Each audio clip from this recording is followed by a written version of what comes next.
The topic for this week's podcast is murder. More specifically, can murder ever be justified? And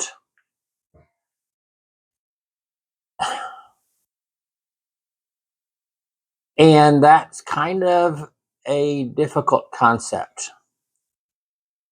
In a society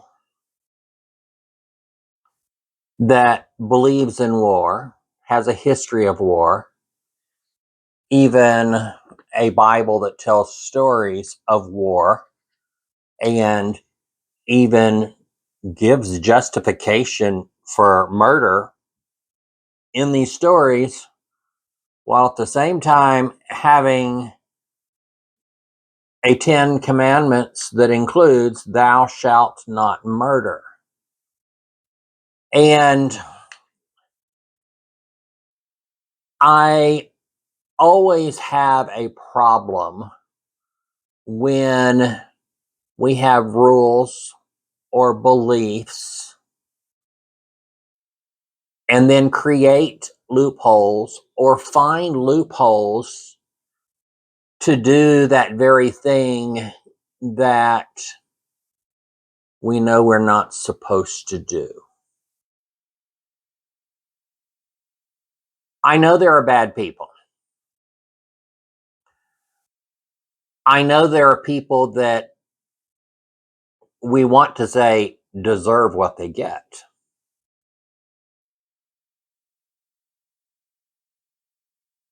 But can we really say that? Well, we do say that, but is that okay? And I think it's not. I think killing people in war is not okay. The death penalty for crimes, I also think is not okay.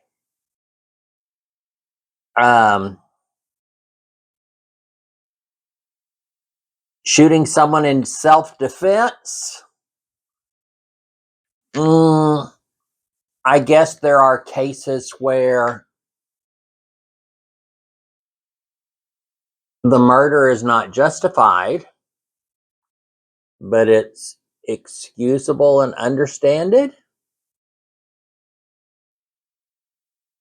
You would think that thou shalt not murder would be very black and white. It's either it's wrong, it's not wrong. And if it's wrong, there really can't be any loopholes. There can't be any loopholes.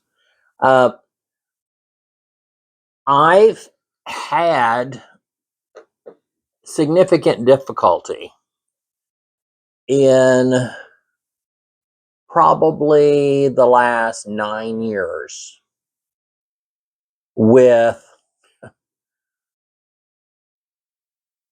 not really wishing bad things on certain political players, but knowing and understanding that should certain players no longer be part of the works, would benefit great numbers of people. People that have done so much harm to so many people and are continuing to do so. They're not repentant. They're proud of what they've done. They say they would do it again, and they're still doing things. I don't want those people to have power. It's a difficult thing to say, I want them sick or dead. Because in my soul, it's not right to want that. But I also recognize that if those evil people no longer had their power, whether because their life ended, then I know there would be positive outcomes from that. And that's difficult. That's difficult. That's difficult. Um,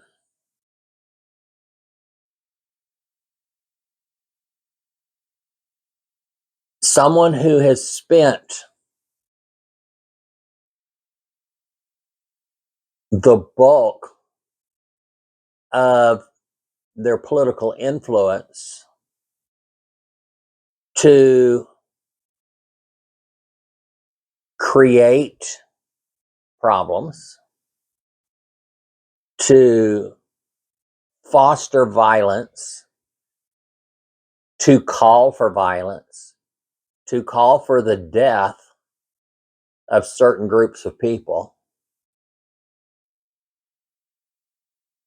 And when they've called for the death of people who haven't done anything wrong, but someone just doesn't like this person or this group of people, so we want them dead. Um, Someone who repeatedly calls for that kind of violence, and then when they become the victim of the violence that they have advocated for, it's difficult to be sorry that they're dead.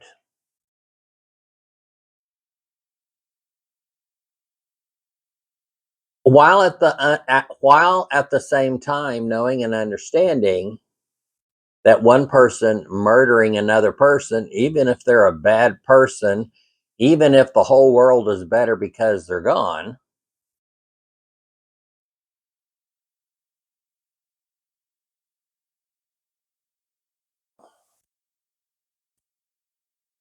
we can't still be supportive of murdering bad people.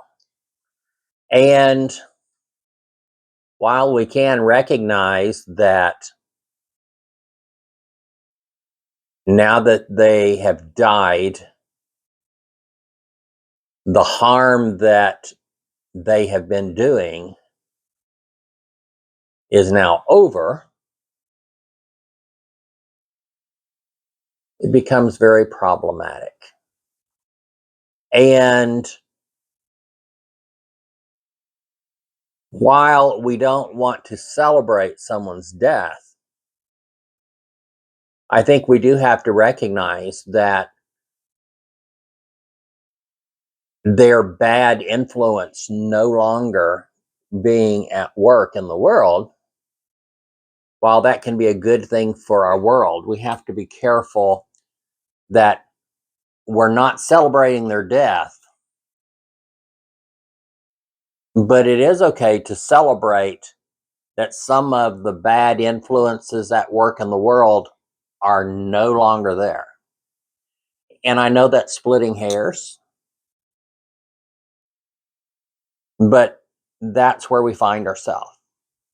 And if we spend our time calling out the enemies or the enemy party for their hatred and being okay with our people being murdered, or when our people are murdered, they don't really care. Or even when the president of the United States says they don't really care if the nation is split apart. How are we going to bring the nation back together after this? And the president said this week, well, I don't really care.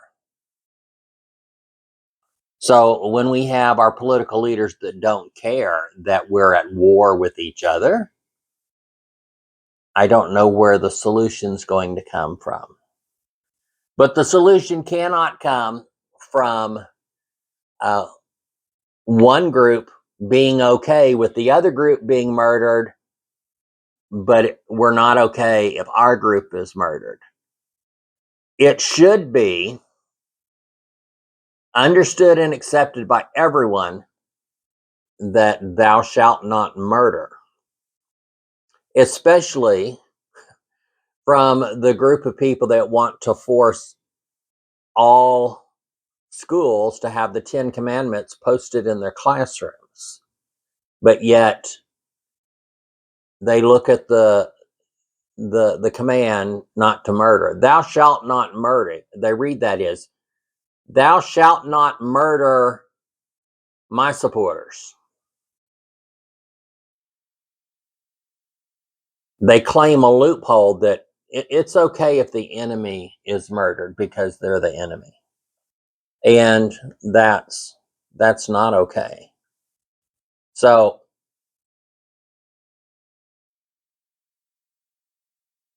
what have we done where we've got to the place that some people murder other people? What have we done where we refuse to have common sense laws and legislation so that people are less likely to be murdered?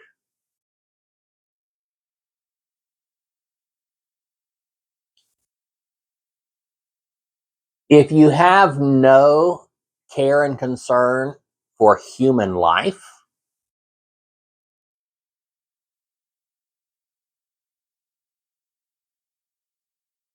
isn't the lack of care and concern for all human life already murder? You know, I'm thinking of the Sermon on the Mount where Jesus says, "You have heard, but I tell you." So uh, Jesus said, "You have heard, thou shalt not commit adultery," another one of the commandments. But I tell you, anyone who, well, from that story, any man who looks at a woman with lust in his eye and in his heart, if they're already imagining having relations with this other person, which would be an adultery if they did it, if they're already imagining and fantasizing that and plotting for that to happen, they basically already committed adultery. And those are words from Jesus. So if someone has no concern for the life of someone else, haven't they already committed murder in their heart?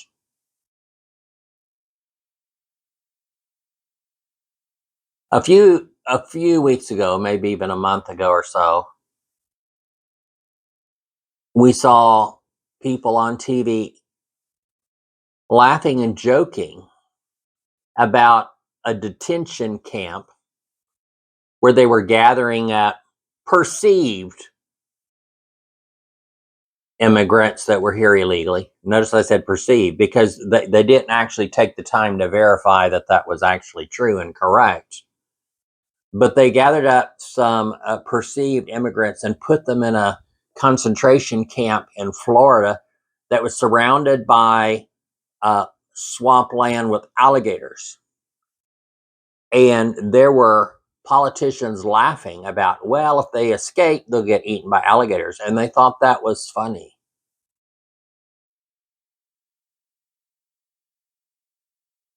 So if you think it's funny that immigrants that may or may not be here illegally, who have been denied due process, who were some of them actually here following the rules, but then got snatched up and put in those camps. And even if it was someone who was here illegally, do we care so little about their life that it's funny if an alligator eats them if they try to escape? If you already don't care about their life, have you not already committed murder? in your heart?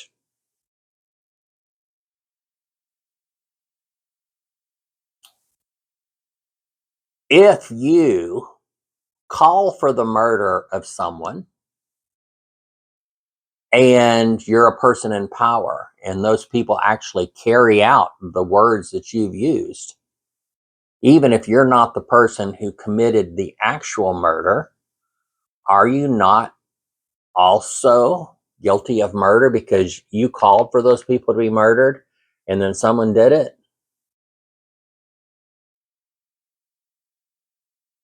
If you create an environment where it's okay to kill the bad guys and you support that with your social media posts, if you're supporting bad treatment, including murder of some people, are you not also guilty of murder? In fact, in one of my podcasts where I talked about, people wanting to post the 10 Commandments, and I thought, well, that's kind of silly. You want to post the 10 Commandments in every school classroom, but the 10 Commandments, are they posted in every politician's office so that they read them and say, okay, before I vote yes on this, before I do this, am I violating any of the 10 Commandments here? Becomes kind of hypocritical. And I used to say, well, do you really need to write on the wall, thou shalt not murder, so you know you're not supposed to murder people? But we have politicians and people that support politicians and people on social media that are okay with murder if it's not one of my people that gets murdered.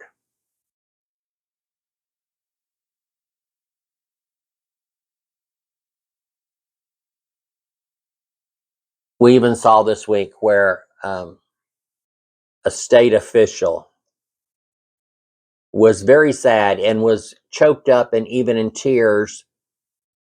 Really, not so much that someone was murdered, but they were really upset when they found out,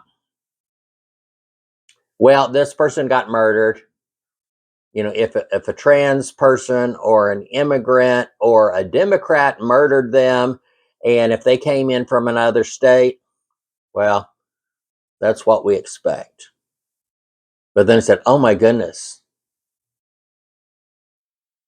this was one of our people from our state, from our community, from one of our families.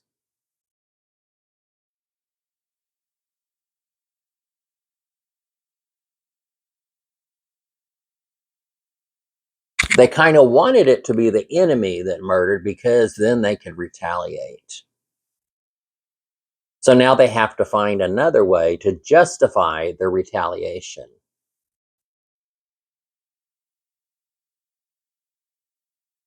How much of politics in the last, I was going to say the last 12 years, but we could say the last 250 years, or we could say in the last 6,000 years, how we justified murder? I don't think we can justify murder. Even in the case of self-defense, you can't justify murder.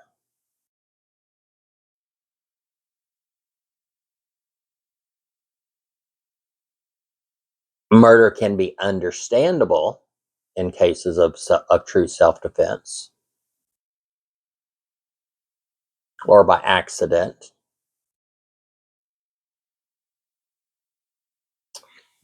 But that doesn't really provide a loophole. So, you probably have had lots of conversations about murder in the last week. And I am really genuinely surprised at people that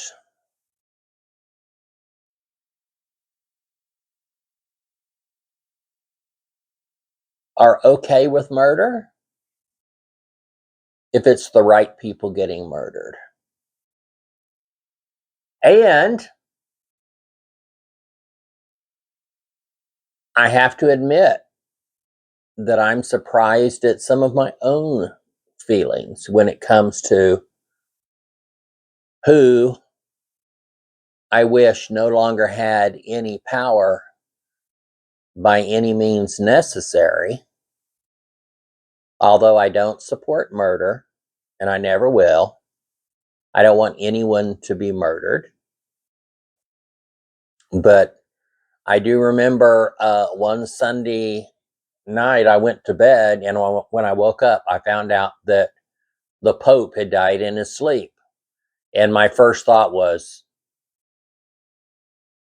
wow, I know some people I wish would die in their sleep. I mean, death is a part of life when people die of natural causes.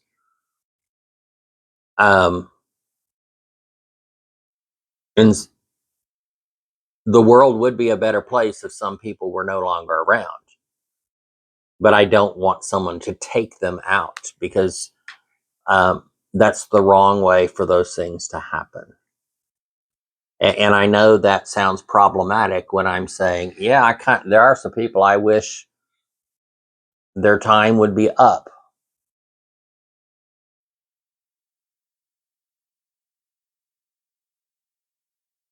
But that doesn't mean that I'm okay with someone being murdered, even a really, really bad person.